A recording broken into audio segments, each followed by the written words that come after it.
दुनिया में है एक से एक काबिल शमशेर, है काम ये शायर का नहीं दिल शमशेर। हंसते हंसते उठाना एक उम्र का बोझ, कहना आसान करना मुश्किल शमशेर।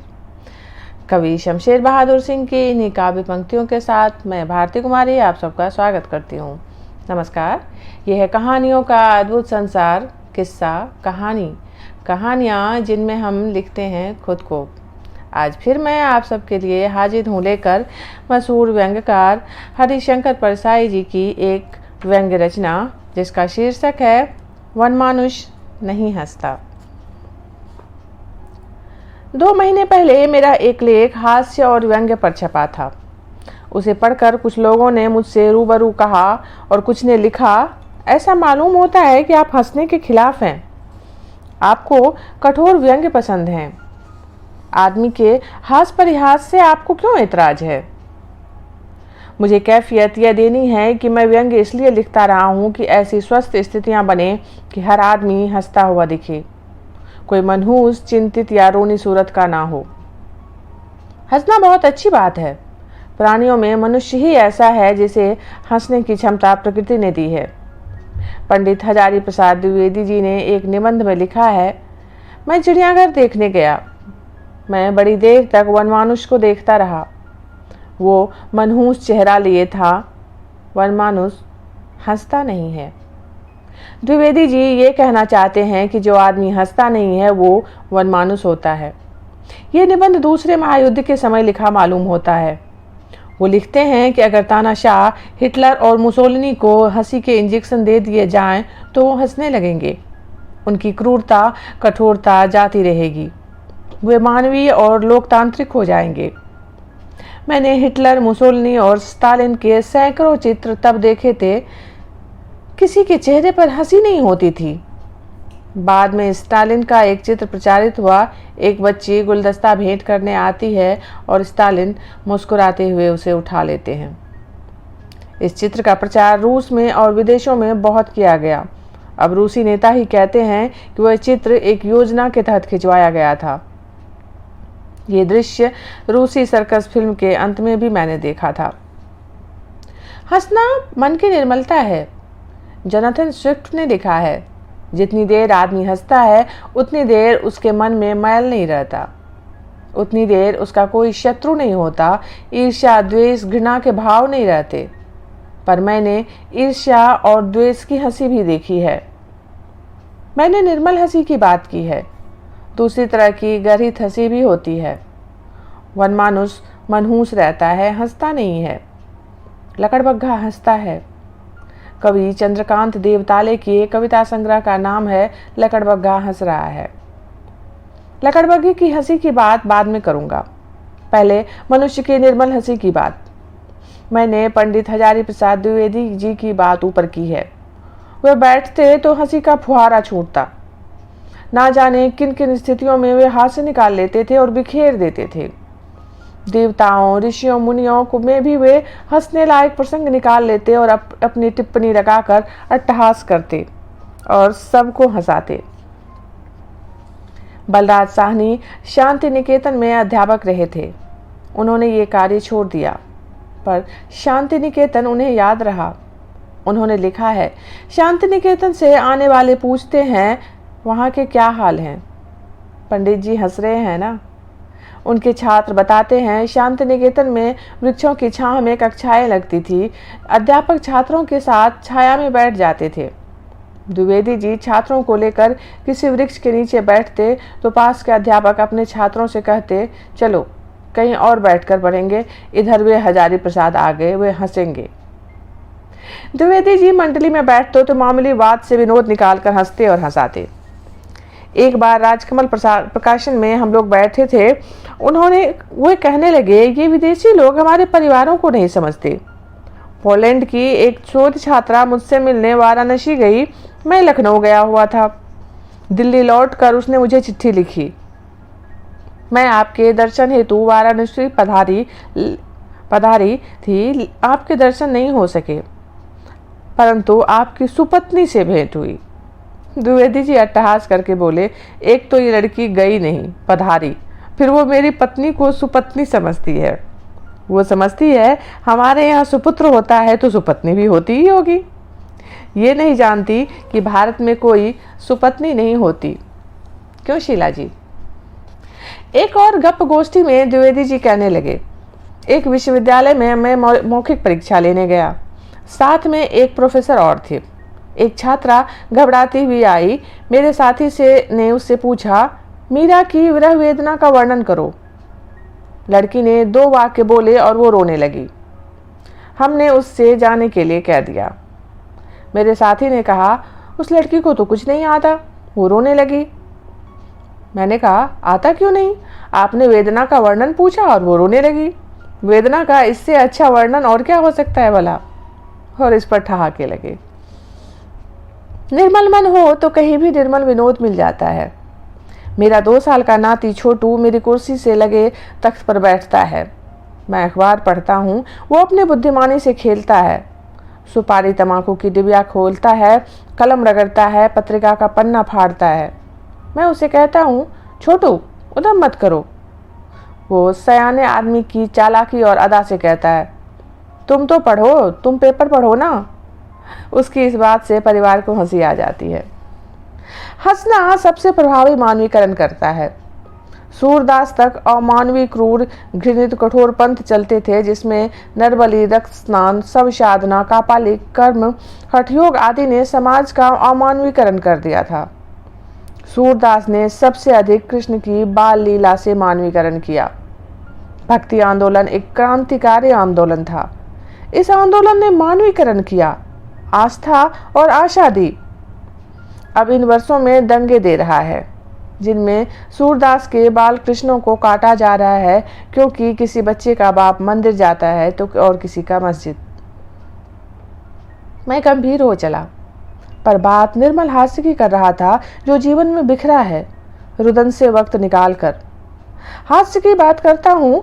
कुछ लोग भले होते हैं, किसी का कुछ नहीं बिगाड़ते, दूसरों की मदद करते हैं, पर अपने व्यवहार से कभी मनोरंजन करते हैं तो कभी खींच पैदा करते हैं। बहुत साल पहले मेरे पास एक रिटायर्ड सज्जन आकर बैठते थे। रिटायर्ड लोग मुझे अपना पनाहगार मानते हैं। वे समझते हैं कि मैं भी रिटायर्ड हो चुका हूँ, जबकि मैं मानता हूँ कि मेरा अभी प्रोबेशन ही खत्म हुआ। वे जब भी आते किसी के मकान बनने की बात करते, मकानों के पीछे पागल थे। इस तरह की बातें करते। आदर्श कॉलोनी में डॉक्टर गुप्ता का मकान बन रहा है, 15 लाख का तो होगा। हनुमान कॉलोनी में जमीन की कीमत 60 रुपया वर्ग फुट हो गई। तिवारी जी ने मदन महल में मकान बनवा लिया, 8-1 लाख का तो होगा ही। राणा डे अपना मकान बेचकर पूना चले गए, सस्ते में बेच दिया। वो जो शिखरचंद है ना, बेकार घूमता था, उसने गुप्तेश्वर कॉलोनी में 2 मंजिला मकान बनवा लिया, नीचे की मंजिल में दुकान खोल ली। उसका मकान, उसका प्लॉट, यह कॉलोनी, वो कॉलोनी, इसकी कीमत, उसकी लागत, बस यही बात। मुझे हंसी भी आती, खींच भी आती, मेरा समय नष्ट होता। एक दिन उन्होंने शहर के सबसे बड़े उद्योगपति के महल की बात निकाली। पूछा, वो महल कितने का होगा? मैं जानता था कि वो करोड़ों का होगा, पर मैंने शैतानी से कहा, यही 30-35 हजार का होगा। वे इस तरह चिल्लाए जैसे मैंने उनके खुद के मकान को गिरा दिया हो। What do you mean? वो महल 3 करोड़ का होगा और आप कहते हैं कि 30 हजार का? मुझे मजा आ रहा था। मैंने गंभीरता से कहा, तो 50 हजार का होगा। वे और बौखलाए। यू आर मैड, आपका दिमाग खराब हो गया है। इतने कीमती महल को आप 50 हजार का कहते हैं? आप मेरा अपमान कर रहे हैं। मुझे और मजा आ गया। मैंने गंभीरता से कहा, आप कहते हैं तो 75 का होगा, इससे ऊपर तो नहीं होगा। अब वे खड़े हो गए, गुस्से से कांप रहे थे। कहने लगे, मैं आपसे ऐसी बात की आशा नहीं करता था।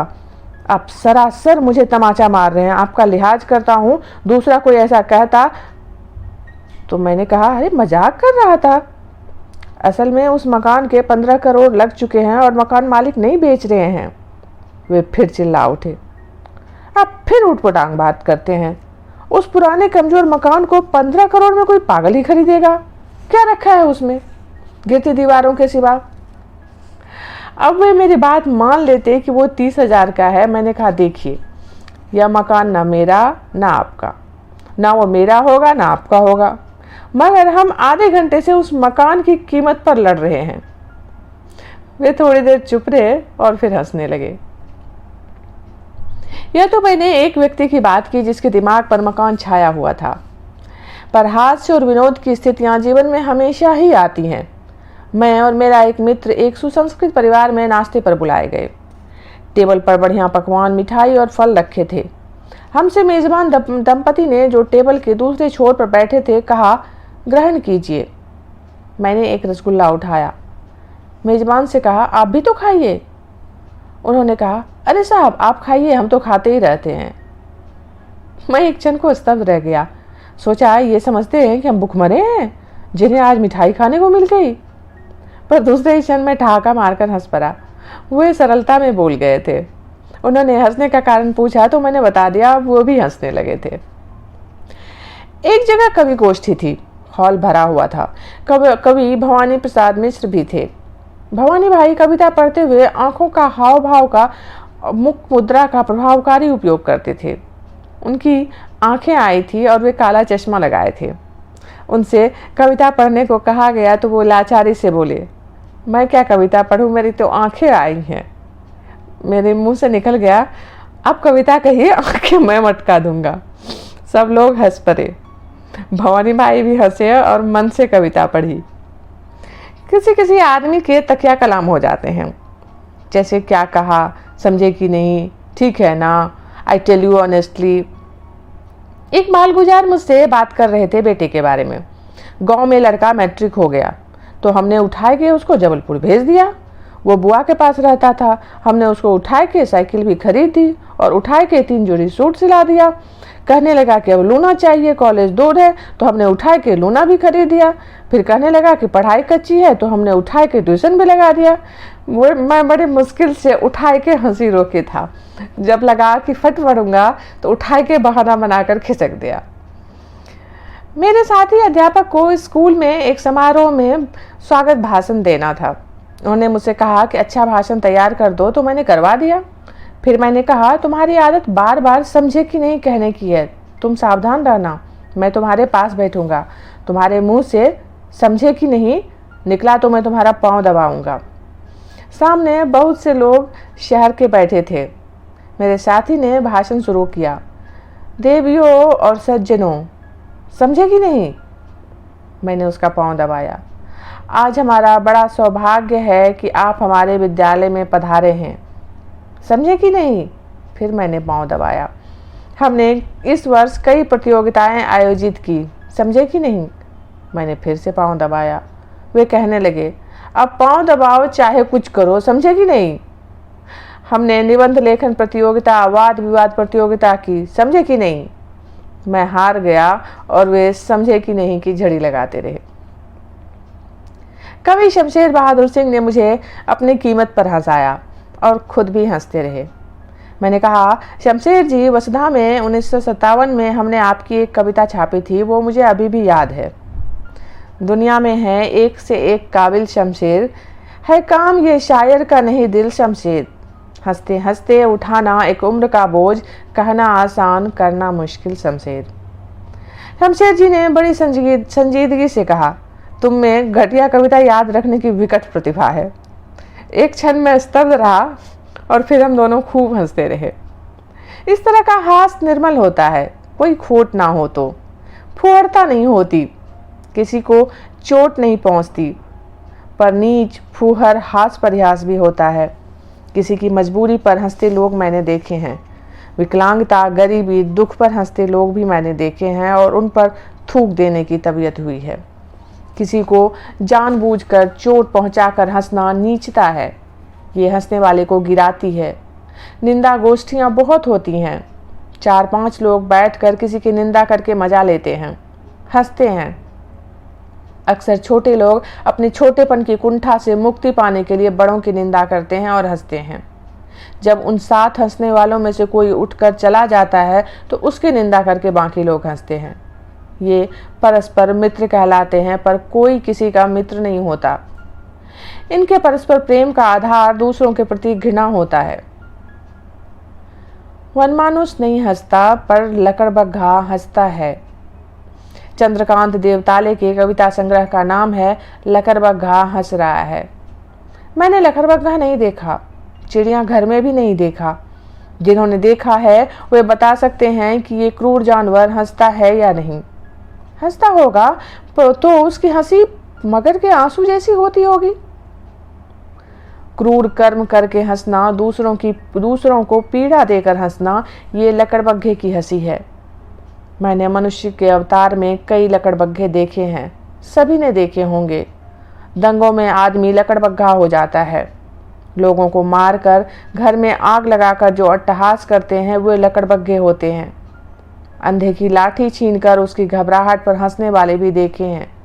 कमजोर को पीटकर उसकी चीख पुकार पर ताली बजाकर हंसते और कहते मजा आ गया यार। ऐसे लोग मैंने देखे हैं। इनका मुंह तोड़ा जाना चाहिए। एक परिवार में बैठा था। परिवार में एक लड़की मोटी थी, इस कारण उसकी शादी नहीं हो रही थी। वो दुखी और हीनता की भावना से पीड़ित थी। उस परिवार के मित्र की 2 शिक्षित महिलाएं आईं और उस लड़की से कहा, अरे सुषमा, तू तो बड़ी दुबली हो गई, और हंसने लगी। लड़की की आंखों में आंसू आ गए और वो कमरे से बाहर चली गई। वो दोनों मूर्खा विदुषियां मुझे लकड़बग्घे की मादा लगी। एक और घटना मुझे याद आ रही है। 2 आदमियों ने कहीं से शास्त्री पुल के लिए एक रिक्शा तय किया, मगर उसे बढ़ाते बढ़ाते कमानिया फाटक तक ले गए। दुकान पर उतर गए, उसे शास्त्री पुल तक के पैसे दे दिए। उसने कहा, बाबूजी, आपने शास्त्री पुल का तय किया था और कमानिया ले आए, और पैसा दे दीजिए ना। वे दोनों सोने की चेन लटकाए आदमी हंसने लगे। बोले, अरे यही तो शास्त्री पुल है, ये जो फाटक है यही पुल है। रिक्शा वाला कहने लगा, बाबूजी, क्यों गरीब आदमी का मजाक करते हो, ये कमानिया फाटक है। वे दोनों फिर हंसने लगे। जितना रिक्शे वाला दीनता से गिड़गिड़ाता, वे दोनों अट्टहास करते। आखिर में लाचार रिक्शा वाला चला गया। वे दोनों अट्टहास करने लगे, कहने लगे, अच्छा बेवकूफ़ बनाया साले को, बड़ी अदा से गिड़गिड़ा रहा था। मज़ा आ गया। ये हंसी लकड़बग्घों की हंसी थी। मनुष्य को हंसना चाहिए, पर निर्मल स्वस्थ हंसी हंसना चाहिए। जो नहीं हंसता वो वनमानुष है, पर मनुष्य लकड़बग्घे की हंसी हंसे तो उसे गोली मार देना चाहिए। इस रचना का रचनाकाल है फरवरी 1991। ये व्यंग्य इतना ही। अभी आप सुन रहे थे भारती कुमारी की आवाज़ में हरिशंकर परसाई जी की व्यंग्य रचना वनमानुष नहीं हंसता। जल्दी मिलते हैं एक नई कहानी के साथ। तब तक आप जुड़े रहिए किस्सा कहानी से।